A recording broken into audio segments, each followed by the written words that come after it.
everybody. Welcome to Season 4, Episode 17 of A Conversation with Cometan. I'm really excited for this one today. The lecture today is called The Astronist Prophecy. And so, of course, that means that we'll be delving into all of those kind of prophetical aspects of astronism, looking at transcension, the Great Departation, all these great different prophetical aspects of the Astronist religion. Okay, so of course this is one of the lectures of this series, and it's one of the final lectures, and I'm really excited to be presenting it to you today. Okay, so let's get started.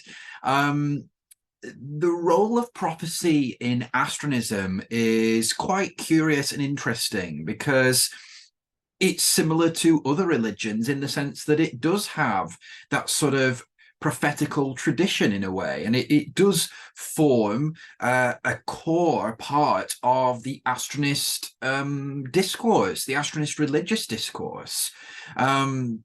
So, of course, a prophecy is a certain prediction or vision of what will happen in the future. And it can present sort of different potential scenarios for humankind. And of course, astronism follows this same kind of pattern or structure of for its own prophecies. Particularly in astronism, we find well, you could divide them into two categories, I suppose. You could divide prophecy into positive prophecies. So these are prophecies based on human activity. And then you could categorize other prophecies as negative prophecies. So these are prophecies based on human inactivity. A lot of what Astronist philosophy kind of focuses on is human action or human inaction, harnessing scope, harnessing opportunity, or not harnessing that opportunity, not harnessing the scope. And so it makes sense then that there would be this kind of two aspects of prophecy in astronism, the positive and then also the negative. Of course, the negative focus on kind of punishments, but not necessarily punishments, but like kind of consequences for human inaction, particularly regarding the progression of transcension. So astronism, the role of prophecy in astronism is very important.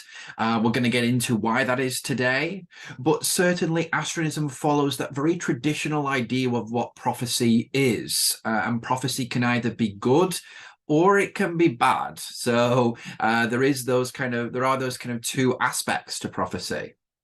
So, of course, prophecy serves as kind of special knowledge, really, doesn't it? And it's conveyed by divinity oftentimes. And of course, through astronism, it's conveyed by divinity through the astronomical world. So I think I might have mentioned this in previous lectures, but the whole Astronist epistemology, so the Astronist theory of knowledge, mandates that knowledge for astronists comes through the astronomical world, through a form of knowledge called afflation, which comes from divinity through the astronomical world and then is received by the sapient being.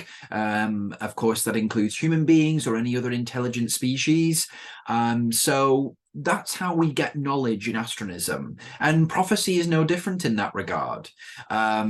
Prophecy is a kind of special kind of knowledge. It is a special kind of what we call afflation. It's a knowledge about the future. Yeah. So prophecy is essentially a product of or a form of scope. So we receive prophecies through the astronomical world because we possess scope, because we possess that opportunity to receive those. We have the capacity to receive those prophecies. But also the receiving of the prophecy itself is scope, because then you can do something with that prophecy, because then you can take that prophecy forward and progress transcension with that prophecy. Okay, so that's why prophecy does play an important role in astronism, particularly because prophecy is seen as a kind of a means to either progress or regress transcension, depending on how it's applied by the person who's received it. So prophecy in Astronism, much like everything else in the Astronist religion, revolves around the endeavor to see transcension to completion. So most Astronist prophecies are about transcension. They are either about what rewards transcension will bring if it's completed or if it's embarked upon, or what consequences will befall humanity if we do not progress with the transcension or even embark upon the great departation or the transcensional endeavor itself. Okay, so the most important prophecy in Astronism is transcension itself, which can be framed as a prophecy. So transcension is a revelation in Astronism, but also it can be framed as a prophecy, as I just said. And this prophecy, framing transcension as a prophecy, often emerges in what we call the grand world. So the grand world is a phrase, that is used quite often in Astronism. It's regarding this kind of future vision of humanity in outer space, essentially, and all these wonderful adventures that we're going to go on, but also the rewards that we will receive, both physically and metaphysically. These rewards that come from transcension, from exploring other worlds, for the knowledge we will receive, the insight into divinity that we will receive. So the grand world is this sort of future human civilization, essentially, and it's a direct product of humanity's progression along the transcensional course, essentially. So the grand world is the embodiment of transcension, but just in the form of a kind of prophecy, really. So the grand world, I would say, is probably the most important prophecy in Astronism, because it tells us what is going to be the future of humanity if we embark upon transcension. Okay, so the term prophetics is used as the title or as the official discipline title in Astronism for anything that kind of concerns prophecy. You may also see the phrase analiptic prophecy or even transcensional prophecy. Those phrases all mean the same thing. They just refer to prophecies about transcension or involving transcension in some way. So prophecy does have an important role and an important function. Okay, so let's look at some of those functions that it does have. So certainly the most important function of prophecy in Astronism is that it is a result of the dispensation of scope. As I said just a little bit earlier, prophecy is a form of scope in a sense. We receive these prophecies from the astronomical world through our mastery of astronality, through astral ecstasy, through these experiences that we can kind of get ourselves into and master, or even by divine chosenness to receive these prophecies. The prophecy, once we received it, once we have it in our minds, is then a brilliant scope. That means we can then tell other people about that prophecy. We can write the prophecy down. We can use that prophecy to encourage people to progress with transcension, to contribute to transcension, to progress with their own transcensions, their own personal transcensions, which is, of course, what we refer to as astrosis. So with increased scope and therefore a heightened receptivity in the individual, the aptitude for analytic prophecy rises as a result. So the more scope we have, the more receptivity to this sort of this analytic knowledge, this afflation that we have from the stars, the more receptive we are to that. the more of an aptitude we will have for that analytic prophecy, for those transcensional prophecies, to receive them. Okay, so really you do, unless you have some element of chosenness, which is an important concept in astronism. Sometimes, you know, young people who haven't really had much time to, develop their astronality that much, sometimes they do receive do receive prophecies. And of course, I'm an example of that.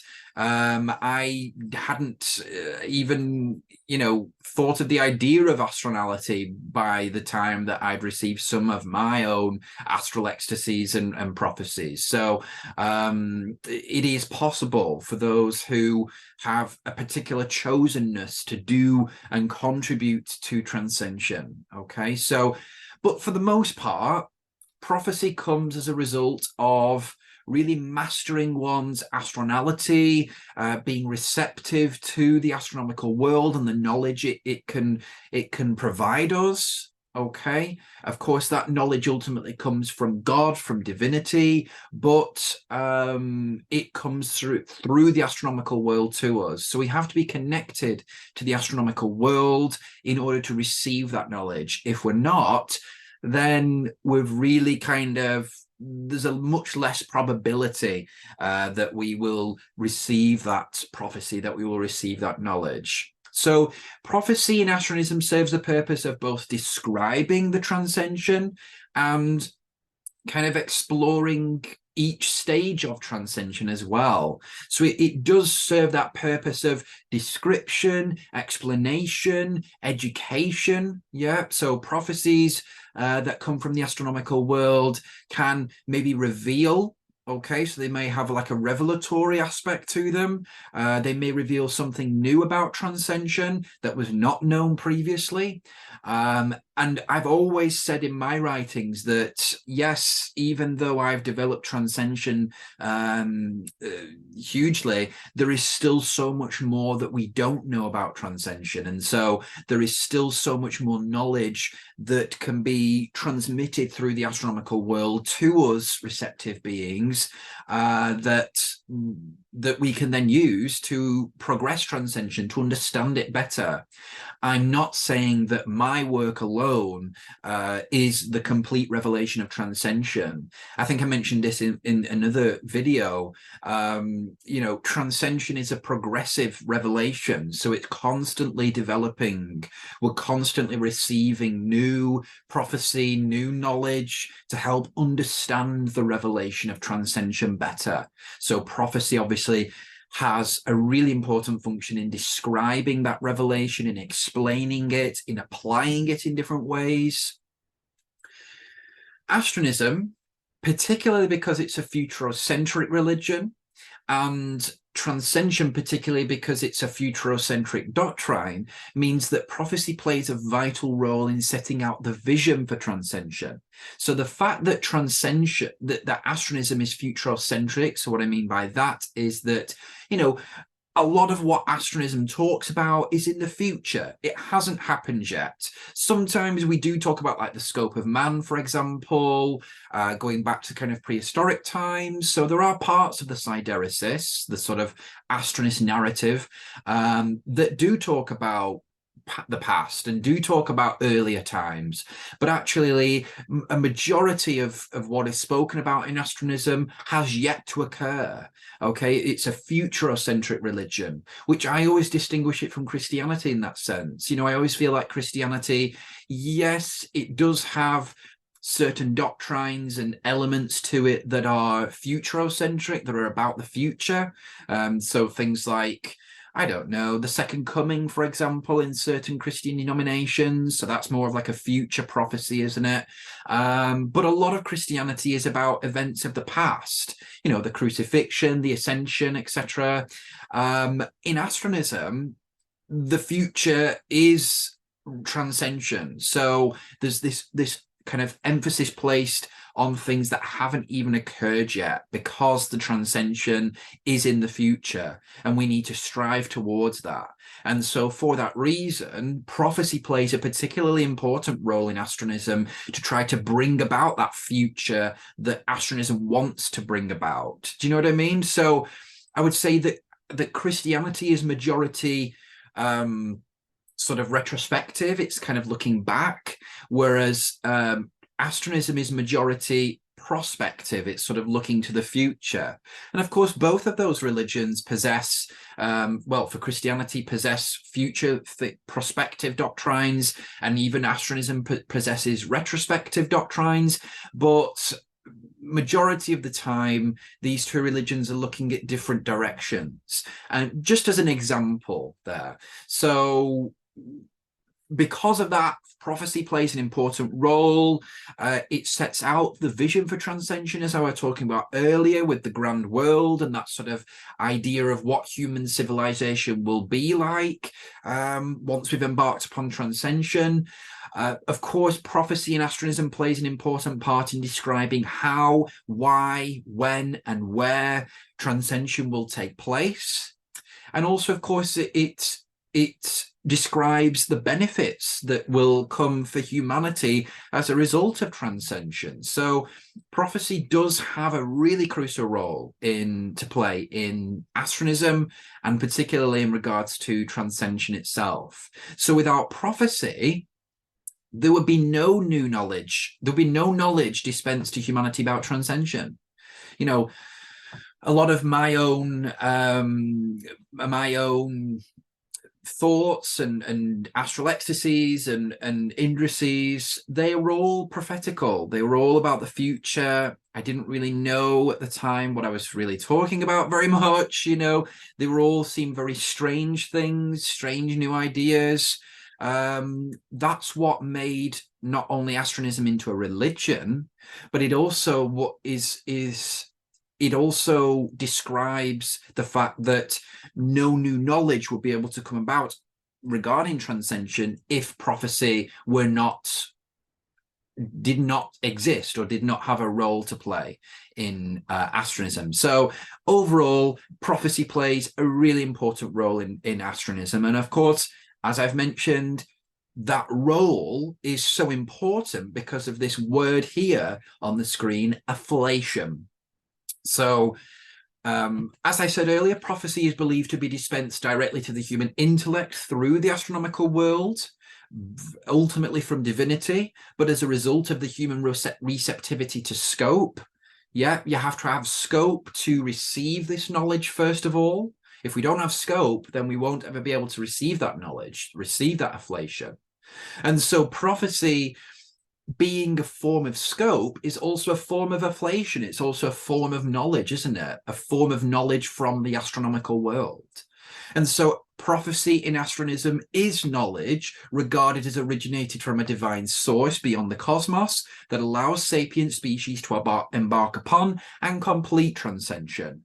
So, of course, prophecy is a form of afflation, and it's also crucial to our both embarkation and completion of the transcensional endeavor.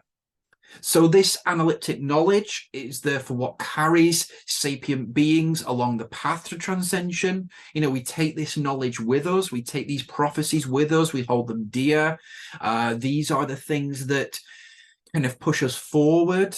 Yeah, so if we didn't have like the idea of the prophecy of the grand world, for example, we wouldn't know what we're striving for. Astronism's always looking towards the future. As I said, it's a very prospective religion. It wants humanity to fulfill its potential in every which way, but particularly regarding transcension in the astronomical world. And so because of that, we need to carry these prophecies with us. They are what will motivate humanity. They are what will inspire humanity to continue along the path to transcension, and particularly because the path of transcension is one that is fraught with many tribulations and trials. So, you know, we need these prophecies, we need this knowledge. That's what's going to get us through these tough times that await us in the astronomical world. And so there will be, as I've said before, there will be different prophesiers of transcension throughout human history and human future. and they will receive afflation to help progress transcension along. I see myself as one of these prophesiers. I've prophesied about transcension. Other people in the past, if you look at parts of history, you can interpret them through an astronist or analytic lens, and you can see that they're talking about transcension. An example being Giordano Bruno, an Italian philosopher who spoke about cosmic pluralism. I think he was definitely leading towards the idea of transcension, but at the time, of course, he just didn't quite have that kind of scientific knowledge that we do now to kind of understand our place in the universe better. But I think that he had that kind of prophetical aspect to him, and there are many other examples too.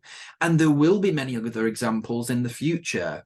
There will be other transcensional prophets, for want of a better phrase. And these people will bring about new knowledge about transcension to help progress transcension, primarily because we will need new knowledge about transcension in different parts or different stages of the process. The knowledge that I've produced about transcension and received about transcension in this era, the sort of pre-transcension era, or the pre-departation era, I should say, more specifically, that may not be relevant in another 100 or 1,000 years' time. There may be new transcensional knowledge that comes about by then. Yeah, so I've always been open to that, and I think it's really important to maintain that progressive element of transcension, or the revelation of transcension, that progressive revelation. So, as I mentioned earlier, we've got this central prophecy of the grand world, which you will see a lot being spoken about in Astronist sort of discourse and writings. As I said earlier, the grand world is a prophecy.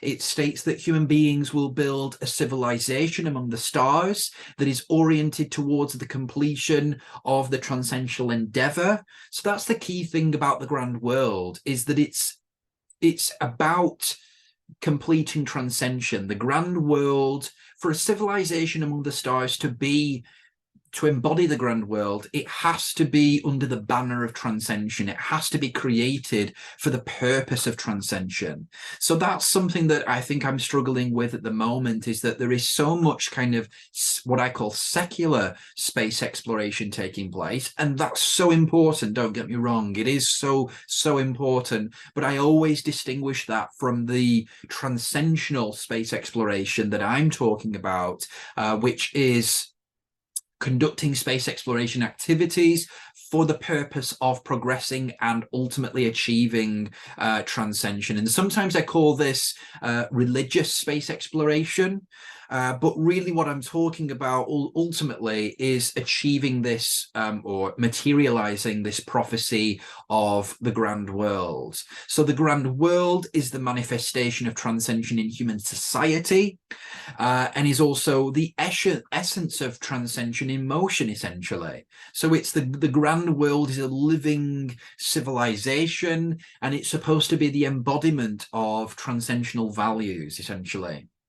So, of course, the grand world has huge sidereinical effect, not only in getting humanity to embark upon the great departation, to leave this planet, to progress the transcension in all different ways. That is a huge sidereinical effect. You know, it has this sort of this function of getting humans to be inspired about transcension, to progress, to strive towards it.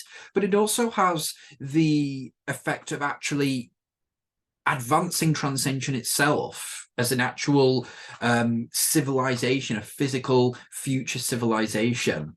And of course, this makes changes in the sidereine economy, you know, that management of transcension. So the grand world really is hugely important to the sidereine economy and the advancement of transcension.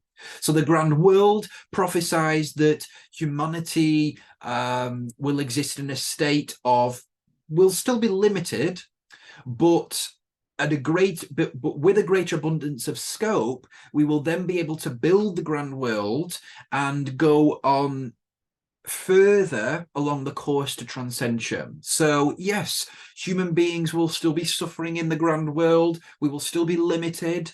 Yeah, we will be less limited though than we are right now in the pre-departation era. So, you know, there is that. But yeah, certainly there will still be suffering in the grand world.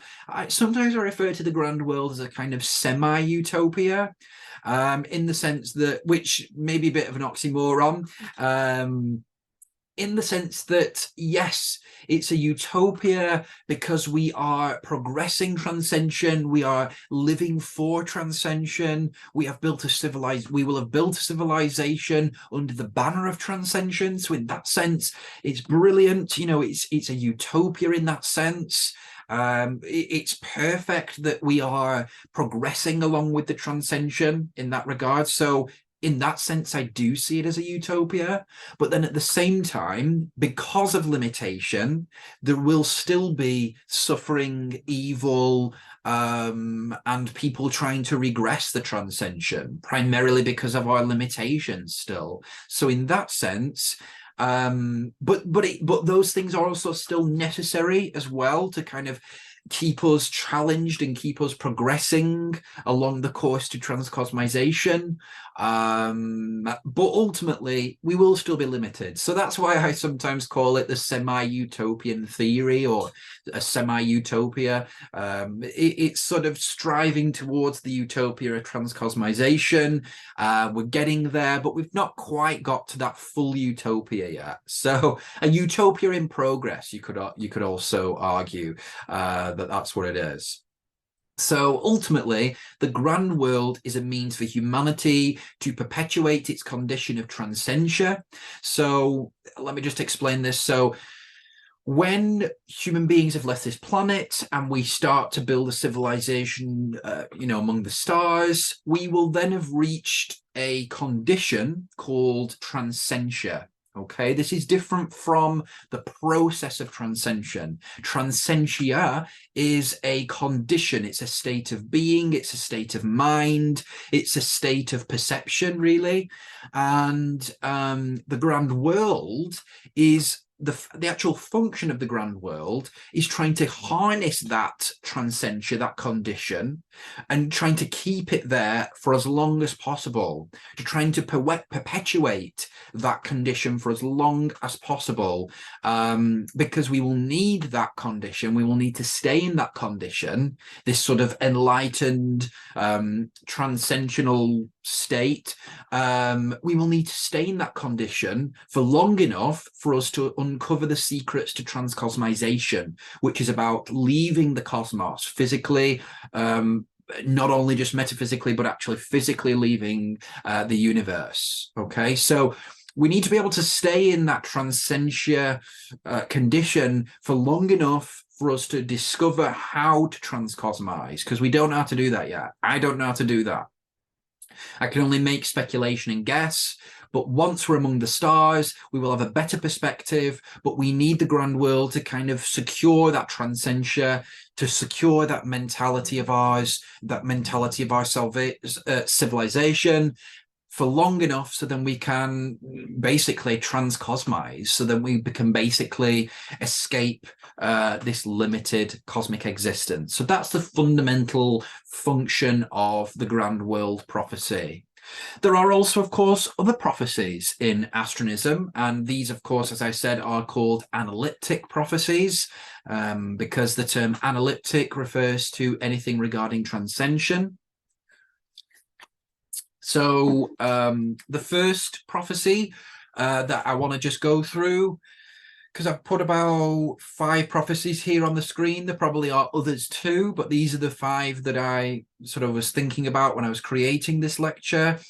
I've already mentioned the first one, or intimated it earlier in this lecture, and it's called the Great Departation. So the Great Departation, or the Departation, is the prophecy that when spacefaring becomes available to the masses, there will be a great many people who leave the Earth for a life among the stars. So the Great Departation describes basically a lot of people, maybe not the majority of human beings, but but a great many people leaving the Earth to go out and explore the cosmos, essentially. So going out to explore other worlds, to settle other planets, to even go out independently on their own in their own starships. And that's the Great Departation kind of condenses that down.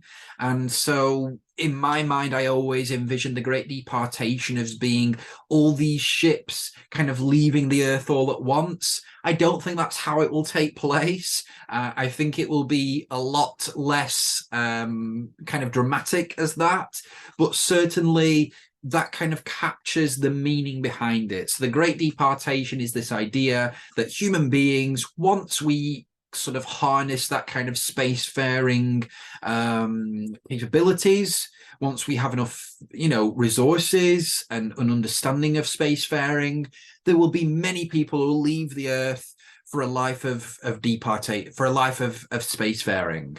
And that's what we call the departation. So the Great Departation is kind of that necessary precursor, really, to the grand world. If human beings don't leave the Earth, then how are we going to embark upon transcension? How are we going to achieve the grand world? How are we going to create the grand world? So the Great Departation really is that next step for humanity along the transcensional course. Okay, so second of all, the Astronopolis is again a kind of what I sometimes call a cosmocentric city. So it is a prophecy that there will be a city among the stars on a particular planet, for example, that is the kind of beacon of transcension, that is a kind of I'm trying to think of the frontier, really, of transcension, you could say.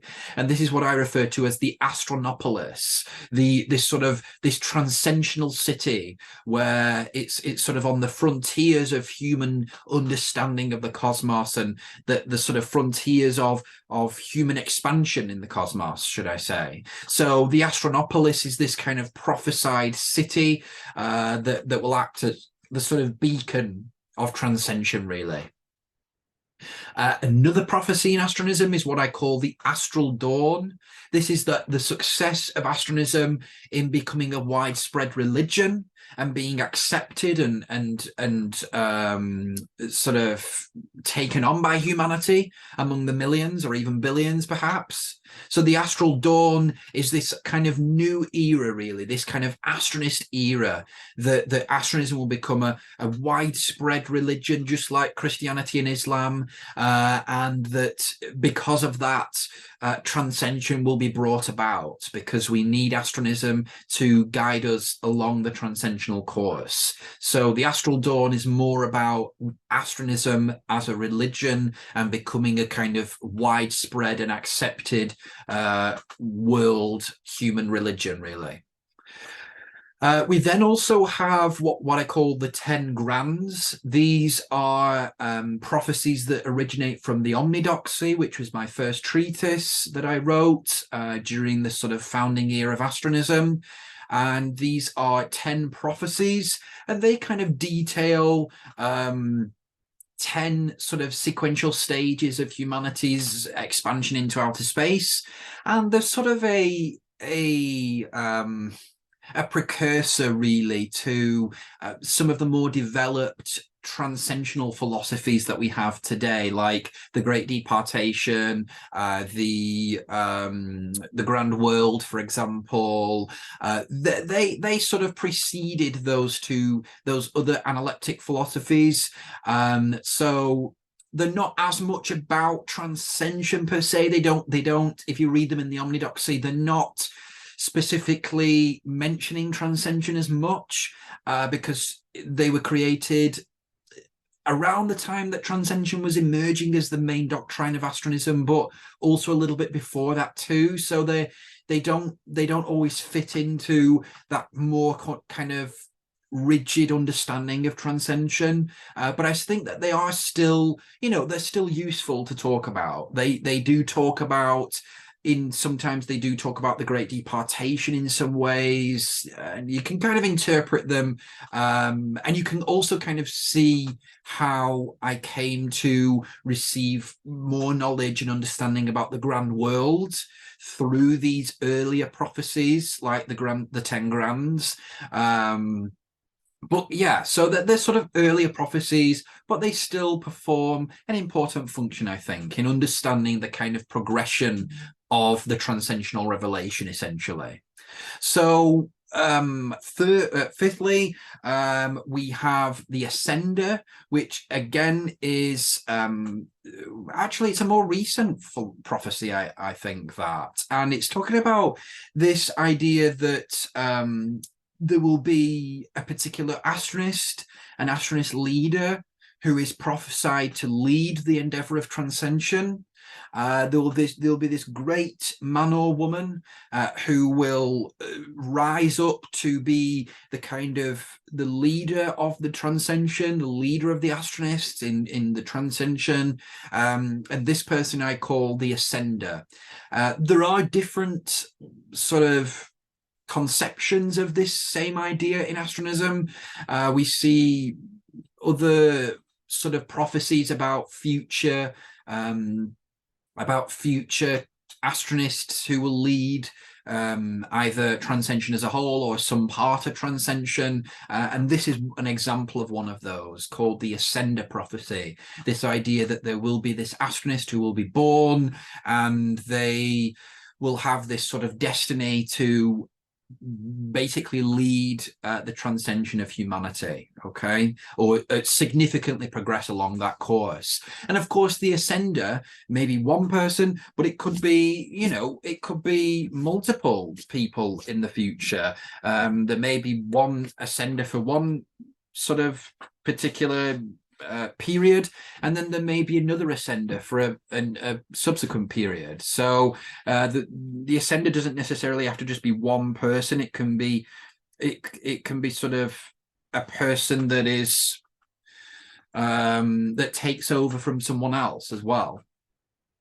So many of these analytic prophecies are also justified by humanity's astrogeny.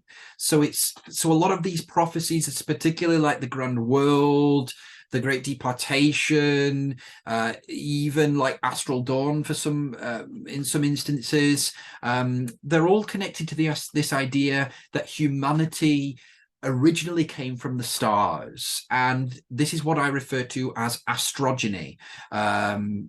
The belief in that is called astrogenism, and essentially this sort of fact of human origins is then used as justification for humanity's transcension, and also some of these prophecies too. That these prophecies are only these are created to kind of bring about this destiny of the human species to return to the stars. So they are all kind of related to this, to this other prophecy of returnism that I do speak about quite often in my writings, this idea that humanity does have a destiny to return to the stars, and so a lot of them are based on that. Okay, so we also have, so you could argue that those prophecies that I've just been speaking about, so those analytic prophecies, are connected to what I referred to right at the beginning of this lecture as being positive prophecies. So these are things that, if humanity kind of is receptive to transcension and wants to, embark upon transcension and complete that process, then those are the good things that will happen. But then we also have the other side, the opposite side, the negative prophecies. And I refer to these as the degradational prophecies. In one of my other lectures this season, I have spoke about the degradation of humanity, and that's an important doctrine in transcension. And of course, this is where I'm getting that term degradational from. So you may want to go and look at that lecture first, best if you don't really know much about the degradational doctrine before you kind of continue with this video. So just maybe like pause it and then go and take a look at that and then come back. But for those of you who do have a better understanding, let's take a look at some of these kind of negative prophecies. So these are things that are prophesied to happen if humanity does not embark upon or achieve transcension, or it averts transcension, turns away from the revelation of transcension. So the first one is a little bit out there. It's a little bit more kind of exotheological in a way, which we do see a little bit of exotheology in Astronism, but not as much as you'd think for being a space religion, because Astronism isn't really a UFO religion per se. But anyway, the first degradational philosophy that we're going to take a look at today is exothea.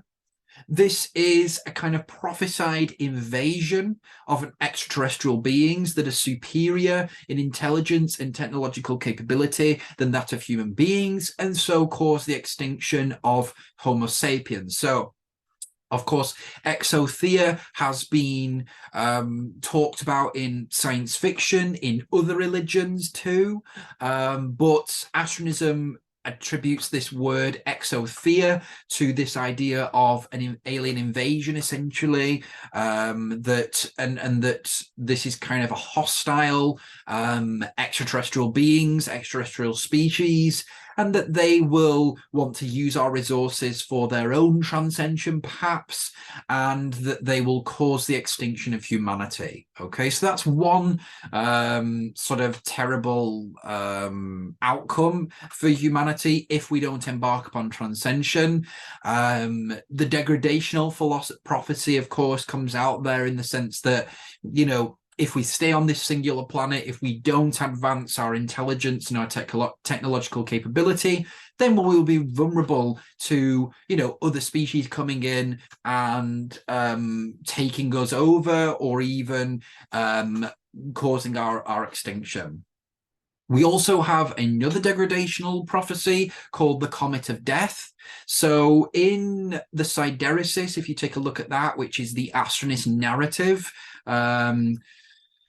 we have the Comet of Life. As I mentioned earlier, humanity is believed to come from outer space originally, come from the stars, and we kind of we use the theory of panspermia to kind of justify that. So we're still an evolution affirming religion, but we also affirm this idea of panspermia.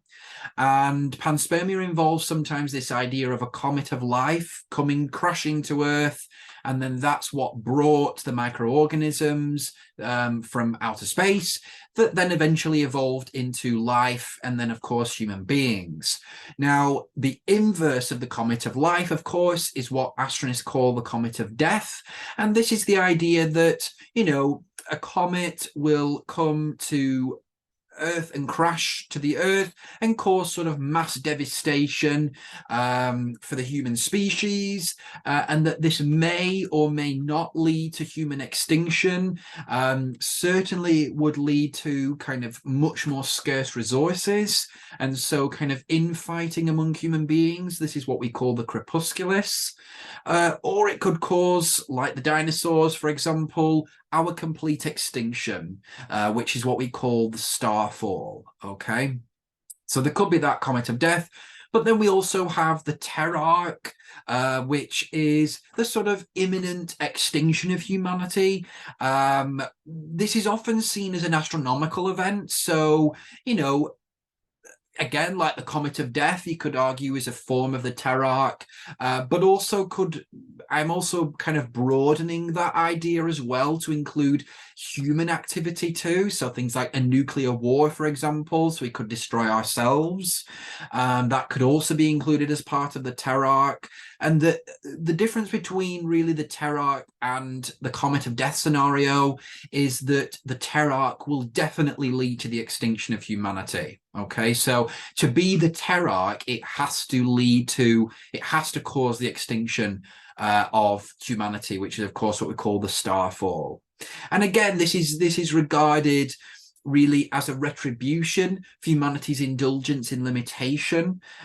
So, it's kind of the astronomical world kind of in a way acting to naturally, really, but also acting to kind of punish humanity, really, or that we are punishing ourselves because we have been so sort of limited thinking that we can, blow ourselves up with nuclear weapons, for example. So the Terarch has to lead to the extinction of humanity for it to be called the Terarch. But of course, at that point, we won't even know that it is the Terarch because we won't even be here anyway. So that's our transcension over and done with. The point is that many of these degradational prophecies, and there are many others, these are just three that I picked out today, they're based on humanity's aversion to transcension, sort of humanity's sort of indulgence in limitation and our sort of distancing away from transcension and the sort of embracement of our controversive side, our limited side. I spoke about that in another video, the idea that in Astronism we possess, as human beings, as sapient beings, a scopic side, so a side of opportunity and unlimitation, and then also a controversive side, a side of limitation and self-centeredness and anti-cosmocentrism, for example. So there is this kind of battle that's going on between these two natures of human beings, and the degradational prophecies are prophecies about if the controversive side of human beings wins, essentially. So again, the phrase, as you can see on the screen there, sideresis, is one that I have mentioned already in this lecture. And so I think it is important just to spend a little bit of time now looking at this. So the sideresis, as I've mentioned, is the narrative that Astronism weaves to kind of explain transcension. So obviously it begins with the astrogeny of humanity, so the fact that we come from among the stars, and of course some of those things that I was just mentioning about the panspermia, the comet of life, for example, the scope of man, the enkindlement, all these kind of things. These are all part of the sideresis. They're all part of the transcensional story. Now, of course, prophecy, as you'll have realized by now, does play an important part in that sideresis, because much of the sideresis is talking about the future. It's talking about or speculating on the destiny of humanity among the stars. Okay, so but also other aspects of the sideresis are proto-anthropological. So I've created that phrase proto-anthropological to relate to the first things, in contrast to eschatology, which relates to the last of things. So proto-anthropology refers to, anything like the origins of something. So the origins of human species, the origins of life, the origins of scope, the origins of limitation, for example, whereas eschatology refers to some of those things I was talking about earlier, like the end of humanity, the grand world, for example, some of those things that are far in the future. Yeah, so the sideresis does talk about the future, but it also does talk quite a bit about the first things. It kind of sets those fundamental ideas in place, those fundamental narratives. So half of the sideresis is an explanation of the history of transcension, while the other half concerns an explanation of the future of transcension. As I referenced earlier, quite a bit about Astronism is retrospective, but a lot of it, or you could argue, half of it at the very least, is prospective. Okay, it's talking about the future as well. So prophecy, of course, plays a central role in the Astronist conception of the human future in terms of the endeavor to achieve transcension. And so prophesying what transcension is and the benefits that it will bring to humankind has been the primary theme of Astronist literature ever since Astronism was founded 10 years ago. Yeah, so all the literature that I've produced is all about prophesying transcension. It's all about trying to describe it, explain the benefits of it. Okay, and so the Sideresis really is, and also, as I mentioned there, Astronist theory has sought to interpret pre-Astronist literature through the lens of transcension. As I mentioned earlier, there are some people in sort of pre-Astronist history that you could argue or interpret as, sort of advocating for transcension, even though they didn't use that term. And so that's what part of Astronist theory has done. It's kind of reinterpreted history through the lens of transcension. So the Sideresis itself is a prophecy of transcension. It's a prophecy that Astronism urges humanity to fulfill through the use of scope bestowed to us and the mastery of our astronality. So there is a really important relationship there between prophecy, the transcensional narrative in the form of the Sideresis, and then, of course, actually embarking upon transcension itself.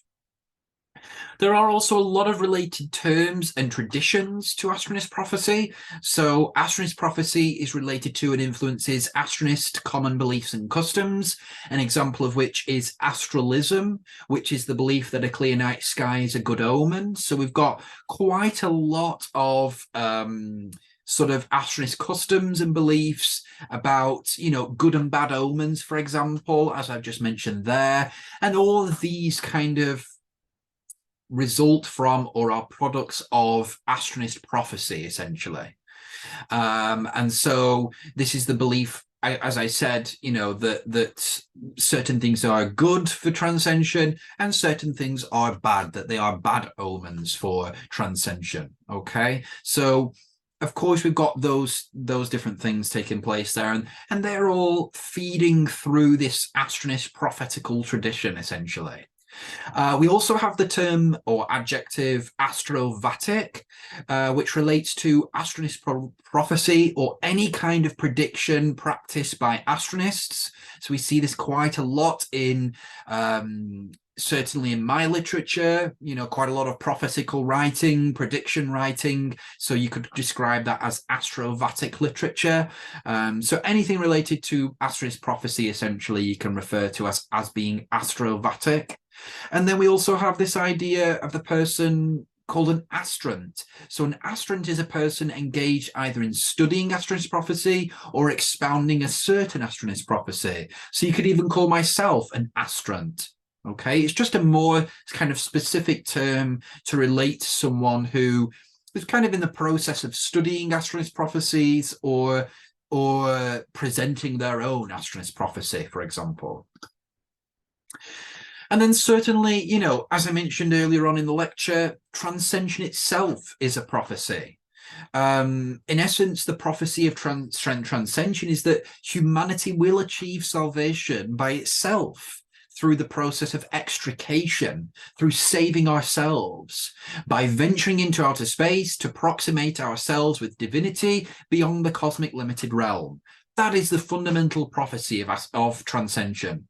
And so that actually is so significant because transcension is the central doctrine of Astronism. And so transcension is itself a prophecy, which makes Astronism very much a prophetical religion, really, in that sense. So the prophecy of transcension is grounded in a promise of salvation and is thus the basis of the Astronist religion.